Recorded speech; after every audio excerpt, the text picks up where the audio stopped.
From 10 billion to nothing, how Wish.com lost everything. Now, y'all don't know nothing about Wish, bro. What y'all know about Wish, man? Wish was the original Temu. Niggas was getting scammed on Wish since 2 decades ago.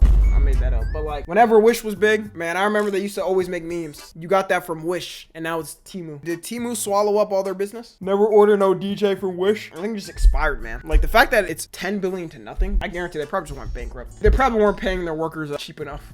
Temu pays their workers like 5 cents an hour. They were probably paying their workers like a solid, livable wage of 10 cents an hour. You know, it just can't work. A bold assumption to assume they pay them? True. That is true. Temu's the modern Wish and TikTok shop is the modern Facebook Marketplace. Now, Facebook Marketplace still be having good deals, bro. What? Let me go on Facebook Marketplace in my area right now. Bro, I saw somebody post a treadmill for free. Y'all, low-key, tell me why. Not low-key, I did give away my treadmill for free. That was being nice because I didn't feel like selling it and I didn't feel like moving it. So I was like, let me just give it to somebody. Like, look at this. Somebody's putting their treadmill up for free. Free Nordic track. Get this video started though. In the 2010s, Wish ads were everywhere. Yeah. Ads for the strangest and cheapest That was TikTok shop, bro. This literally got replaced with like bullshit ass TikTok ads. items were on every social media.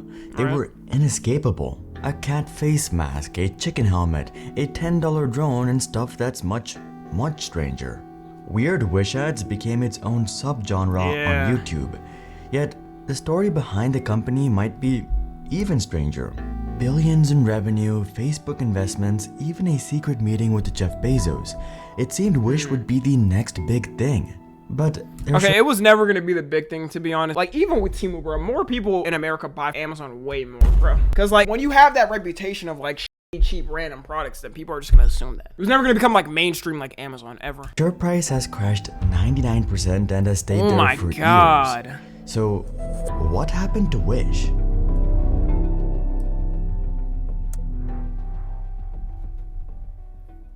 Wish was a very strange platform. Because Amazon is actually good quality. I mean, don't get me wrong, Amazon sells a lot of the stuff similar to like Temu, but you would also get like legit real stuff. Like on Temu, you're not getting like a professional nice drone. You're gonna see like third-party sellers, this person's from this random warehouse. Compared to Amazon, you can get like a legit actual drone made by like a company specialized in it. It was described as the dollar store of the internet, but it's more complicated than that. The company's actual name is Context Logic and was founded as far back as 2010. It was started by a former software engineer at Google, Peter Sholzewski, who helped build algorithms for Google. Why did I think it was started by like another like Chinese billionaire? Usually it's like Chinese billionaires starting these ads. You see, the original idea and why Sholzewski got millions in VC funding was the technology. After leaving Google, he spent 6 months coding software that can predict someone's interests based on browsing behavior. What the f did I just look at? Bro, what the f is this? Man, is this 2012? Wish had to go, I'm not gonna lie. Wish had to go. I can't believe people actually sat there and bought stuff like this. 2015? I don't even think this is 2015, but it's probably like, it looks older. Hey guys, Tom the NFG here. You know, only half of you guys are subscribed and even less of you guys have noties on. I hate to be a burden, but you know, I really appreciate it if you hit that sub button and the little bell next to it. You know, it doesn't take long. I know you can get mixed up in the algorithm and everything. But yeah, also tune into the streams. You know, we have a lot of fun over there. I'm telling you, we have a lot of parties going on over there. Yeah, that's it. Bye. Damn. Behavior and then match a potential product. Keep in mind, this was in 2010 and this technology wasn't nearly as prevalent as it is today. After raising $1.7 million in funding, Sholzewski was offered $20 million from Facebook to integrate the algorithm into their own ad system. Bro, Facebooks are parasites, bro. This nigga Mark Zuckerberg, anytime he smells like a new tech company coming up, he's like, hey, you want some money? Come grab my hand. You want to join along? God damn, bro. Yo, can you let these niggas like flap their wings first? $20 million is not a lot for Facebook at all. That's like a penny for them, bro. They saw this at first, like instantly, bro. They had people that like track this stuff, like new companies that might go crazy or whatever, and then just snatched them up immediately. But he turned it down. Did he attack? Investors were furious, with some of them even storming into Sholzewski's office and shouting at him. But he had bigger plans. He pivoted his company to Wishwall.me. He probably would have made a lot of money though if it was integrated into Facebook. Yeah. And it wasn't even an e-commerce site, just a wish list, which promised rewards, free items, and discounts. Users would just browse curated products you couldn't even buy and wishlist items. It was essentially the Instagram of window shopping. People just like scrolling, and somehow Wish... Is that an $18,000 watch on Wish? I promise you nobody's buying that. Okay, some of these things, these are not Wish prices. $11,000 for a dress shirt. got a lot of users. What's going on? The website gotta be glitched. He realized he was onto something. So he began cold emailing dozens of merchants, offering them a massive pool of buyers if they could cut the price by 10 to 20%. The most shocking part is that Wish wouldn't take a commission, and to his surprise, many suppliers agreed. Wish quickly became one of the biggest marketplaces. At first, that makes sense. To get in the door of something like e-commerce, you gotta offer shit like, oh yeah, just come on here and we're not gonna like take any money from you. And then later on, that's when they do it. That's what a lot of companies do. They literally push out all of the competition. That's what Amazon did. Y'all know what Amazon subscription used to be what? It was like $8 a month or something. And it was pretty good because you got 2-day shipping or whatever. Now it's like $17 or $18. It's something crazy, bro. I remember seeing it go up, and every year they always increase it because they pushed out all the competition. Like nobody's gonna say anything because nobody's not gonna have an Amazon subscription if you're like ordering stuff a lot. Over time, bro, it's gonna keep going up. They're gonna keep pushing out competition. It's gonna end up be like $40 a month or some shit. On Earth, but was essentially... That's called a monopoly. What do they say if the shoe fits? A glorified middleman. True, Amazon. I'm literally streaming on an Amazon platform, technically. Amazon owns Switch. Products came from low-cost manufacturers in China, and Wish handled none of the inventory or fulfillment. But still, why not take a cut?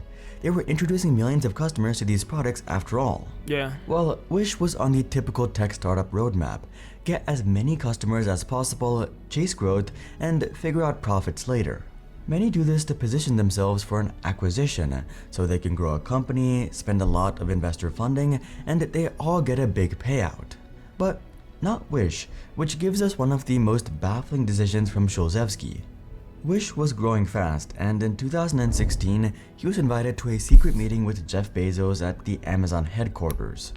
We don't know exactly what happened. Which I think he saw at the meeting. I feel like he just saw this. I feel like this is all he saw. As soon as he entered the meeting, Jeff is like the eye watching down, and then after the meeting is done, he like transforms back into himself. Because he had to sign an NDA, and there were plenty of lawyers present, which paints a pretty clear intention: an acquisition. Shulzevsky said that there was an agenda to the meeting. With Wish's amazing technology, they wanted in. It was rumored the offer was $10 billion. Oh, I would've took that shit. What the f? Okay, he's tripping. 10 bill, my nigga? For added context, Bezos was Shulzevsky's idol. This was the perfect opportunity. But despite all that, something unexpected happened. Shulzevsky turned down the offer. See, yeah, somebody gotta slap this nigga. Bro, that's crazy. See, 20 million, I'm like, I understand that. Because, like, over time with this company, he could build that up and whatnot. There's content creators that make more than, like, 20 million a year. But 10 billion? For you to get that much at one time, that's going to be, like, damn near impossible for, like, 99.999% of people to ever have that with their company. He told Bezos he had no intention of selling Wish. He's having sleepless nights over that deal? But Amazon wasn't the only one ready to buy. The Chinese giant Alibaba was also interested. I forgot about Alibaba. And offered the same price, $10 billion. To make things even more interesting, Wish was only valued by investors at $3 billion. So these were definitely good offers. So why turn it down? Well, sometimes founders have a grander vision and think they can grow beyond the offer.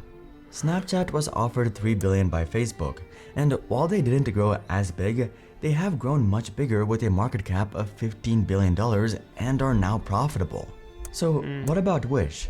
Well, according to an insider, Shulzevsky thought I think it just depends, but I feel like, bro, aren't you getting into this to be rich? Like, if you're a person that's getting into the tech sphere, you're wanting to get rich. Well, most of them are engineers and shit. Like, they're not gonna deny, like, a deal. Like, what was it? Mark Zuckerberg's hiring, like, a bunch of, like, the AI talent for, like, $100 million, and they all took it, because who's not gonna take that? He could grow his startup to at least $100 billion in gross sales, or 1/4 the revenue of Walmart. If he could, Wish would be worth much more than $10 billion.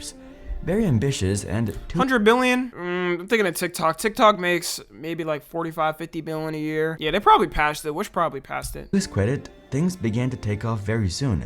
Wish's revenue grew and grew. In 2018, it doubled to 1.9 billion, putting its valuation at 8.7 billion, and it was the most downloaded shopping app worldwide.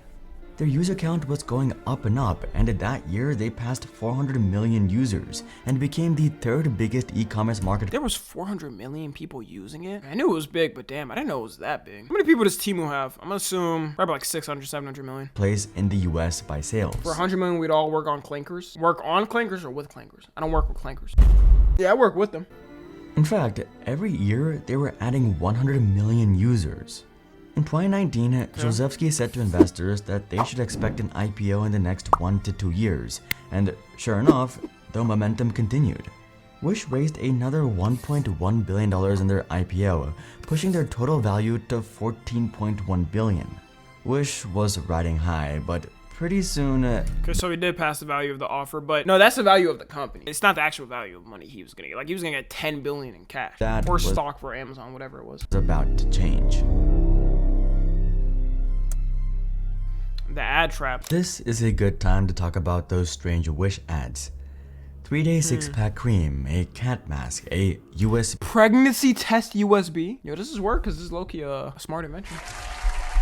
I mean, hey, think of it, bro. Every time you think you potentially got a girl pregnant, all you gotta do is just pee on the USB and you're good. powered pregnancy test. You could see. Ads for the weirdest products were everywhere. So, why? This is what Wish was good at. The algorithms could match products to users based on their browsing behavior. Not grabbing it. Here's where things got a little weird. Browsing behavior can mean a lot of things. So, strange ads that you can't help but stop and look at or even click, which tells the algorithm those were succeeding ads, pushed them even further. Wish's ad campaigns were optimized to drive traffic and clicks. Who is this supposed to be? Pitbull? Not necessarily conversions. So why were these ads? I feel like a lot of people that would have clicked on it is like kids. They're like, ooh, what is this product? Ooh, it's like random miscellaneous shit. It's like TikTok shop. I'll see the most useless item ever. And I'm like, bro, I don't want this. But like a kid might see it and be like, ooh, multicolored towels. Some random shit, bro. Everywhere. Wish was spending big money on digital Okay. That looks pretty small. Kind of embarrassing getting that. You getting that size. ads. In fact, someone probably bought this. No, somebody definitely bought that. Somebody bought that. They were the largest ad spender on Facebook and Instagram, and one of the biggest on Google. Wish was growing very fast, but there was a big problem underpinning all of this growth. Wish wasn't profitable. You might think, sure, they were chasing growth, but there's unprofitable. I mean, when you sell items for $1, you really can't be profitable. And then there's Wish. Their profit margins were negative 100%. Negative 100. For every $1 they earned, they spent $2. So the more their revenue went up, the further down their earnings went. Sure. Because they were trying to do the Amazon method, and like every other company, they were trying to like push their company out, spending more. They got more investors to spend more. I thought there was gonna be like an Amazon, which was never gonna happen. Had billions in funding, but pretty soon they needed to figure out how to make a return. But time was about to run out with what came next. We have a new name for the coronavirus. The World Health Organization. Oh my God, I didn't even think of COVID. They got over by COVID. Has officially called it COVID-19. While everyone was stuck inside it, retail and physical businesses were dying, but online shopping... Okay, because you could still order off of Amazon when COVID was going on. Did they not have like things set up for that? And like Walmart, you could like order from Walmart too. They must have not had like regulations set up for them or whatever. Loaded. But isn't that good for Wish? Well, not exactly. You see, digital ad spend quickly went up. More and more companies began pouring money into online advertising, as this was the only way to advertise to new customers. Competitors were pouring into Wish's marketing strategy, or rather, their only strategy. On Google ads and Facebook ads, So how did they get outcompeted, but you could see Temu ads all the time? I guess Temu got more money? More companies are bidding for keywords, the price of that keyword goes up. Now, imagine that on a global scale. Wish's unique and frankly only strategy was falling apart. They were already unprofitable when ad spend was good. Now the return on ad spend was even worse, meaning it was the perfect storm. In 2020, Wish reached a revenue peak of God damn. $2.5 billion, but that marked their biggest loss, over $600 million. Then, for the very first time, Wish's sales began to drop. By $500 million in 2021, then by another $1.5 billion in 2022. It's very funny if you compare their revenue and profit, because of their negative margins, it looks as though Wish makes more money the less revenue they make. But to make matters worse, there was another problem. People weren't loyal to Wish. They were loyal to the deals and absurd prices. Yeah. It's hard to build loyalty on Like if price. something comes through or whatever, like let's say Temu for example, if there's another Temu or whatever, a competitor that comes with an even better price, people are gonna go to it. Like they don't care. Compared to, say, a unique experience like Amazon's incredible fulfillment and fast delivery. Yeah. Customers will just... Bro, no, Amazon cooked up with the motherfucking 2-day delivery, because I remember when it came in and people were like, what? Nah, you're not delivering packages in 2 days. And now you can get them overnight. That's crazy, bro. leave when they find something cheaper like Temu, and if they don't, they will because of the horrendous customer experience. When I said they prioritize growth over everything, What I mean is that? everything. It Yo, imagine I get a pair of pants like this, but with my face. probably I'ma wear it won't on the surprise stream. you to hear that Wish was full of scams. Smart TVs for $1, gaming computers for $1.30. Okay, yeah, you're not getting a gaming computer for $1. What? Scam stores were rampant on Wish. One person who ordered a $70 tablet received a small stand and a note in broken English saying it was coming. Nah, the Wish scams was crazy. I forgot about that. Yeah, I remember, I think it was PewDiePie at the time. He made a video. This is like years ago. But he like ordered something for like $1 that was like worth over $1,000 and just sent him like a pen. It was so random. And you know the return policy is probably fucking shit. Like they don't care. Of course, it never did.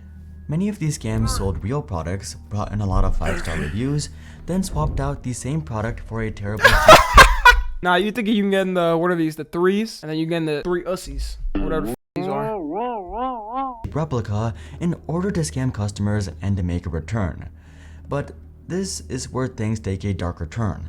One of them was called a Best Deal 9, which was created by Wish themselves. They had created this fake store to track whether customers would complain if their orders never arrived. Employees working on the project pushed executives to remove the store, calling it unethical and illegal. But it remained active for months and over 213,000 people God made damn. purchases from the store. And that's just one tiny example. To make matters worse, unlike Amazon, Wish had virtually zero customer support. So if you got scammed, you needed to Yeah. wait over 3 months before you could even appeal for 3 months is insane. a refund. This might be expected from some shady That's why so many people are used to like ordering from Amazon or something, because no matter how fucked up like Amazon ethically is as a company, their customer service is like A1, bro. They scam you, somebody scams you, you can chat with somebody immediately, like 24/7. You can call, you can like do anything virtually to get the item back. marketplace.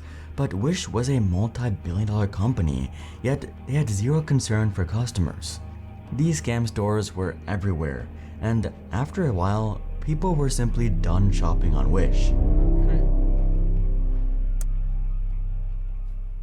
10 bill to 173 mil. Wish began to finally introduce some accountability.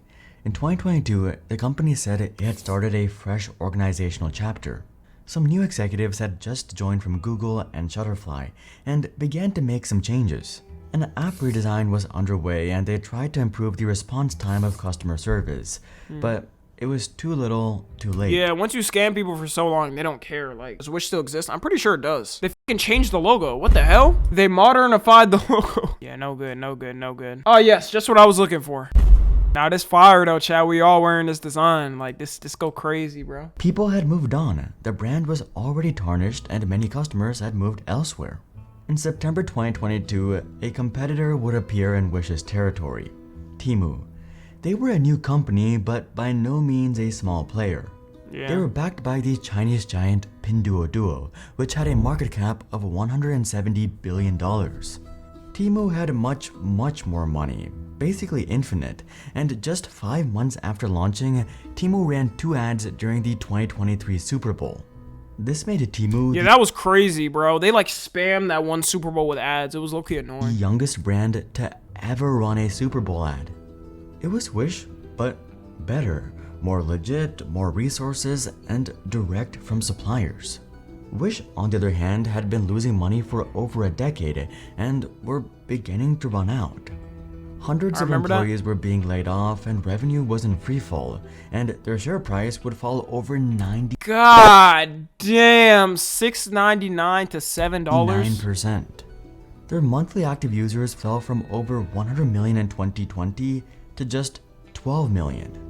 That year, they only saw 5 million new signups, compared to the annual 100 million from a few years ago. I think it's just because they relied on marketing. That's really it. Like, I don't know, it didn't hit as much. I feel like Temu probably had like better deals and better customer service. That was it. Around this time, Josefsky stepped down as CEO as investors were getting tired, and soon came the inevitable. In early 2024, Context Logic sold Wish for $173 You could have got 10 bill, bro. You could have got 10 bill. million to the Southeast Asian e-commerce company Q10. Pitiful compared to their original $10 billion offer. Bro, 10 bill. Yeah, that has to keep them up at night. But it was the right time to sell, or rather, their last chance to sell. The acquisition was at $6.50 per share, a 44% premium, which in their circumstance was actually pretty good. With Temu growing, the buyout offers would only get worse and worse. I should also note, Q10 themselves would end up going bankrupt by the end of Yeah, because they bought Wish after Temu blew up and nobody was using it. 2024. I'm sure Zolzewski wished he took the $10 billion from Bezos or Alibaba. Wish hadn't scaled for I mean, I'd be pretty satisfied though with 173 mil still. sustainable or long-term success. Just growth by any means necessary, growth without loyalty or profits.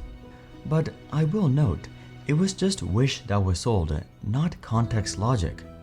Context Logic was still independent, so what happened to them? Well, Wish was a money sink, and when it went, so did many of their liabilities. Context Logic is now a very different company, much smaller and no longer an e-commerce company at all. In Q1 of 2025, Context Logic reported a net loss of $4 million. They still losing money, bro. You don't even have a company. How the f are you still losing money? They actually suck. They just got to shut down. Just take the money, I don't know, pay all the employees and then just take the money and retire. Not good, but much better than the $59 million they lost the same time last year. It seems they're still trying to figure out what to do. They have $2.7 billion of net operating loss carryforwards, which means they don't need to pay taxes on future profits for a long time. That is, if they even make money again. The board said they were looking for a financial sponsor to help the company realize the value of its tax assets, and if they can't, return all capital to shareholders. If I were to make a bet, it would be on the latter. Josefsky now owns a new venture called Of course it's an AI company, man. Making innovative AI solutions that challenge conventions and build a better future. Nice. Maggie Inc. But it seems he's Bro, all of the people in the future, all of the tech billionaires are going to be all from AI. And it's kind of sad to think about. At least before, bro, it would be like, okay, they invented this new invention or thing that nobody was really using. Like there was Amazon, then Facebook, and then Tesla and whatnot. And this is all it's going to be in the future. AI. Like all of them are now getting into AI. staying away from the public eye and e-commerce altogether. Since 2017, we've published over one. Okay, man. W video. Yeah, man. If you're watching, go to 2. Make sure to join the Discord and watch streams. Subscribe to Tommy NFG.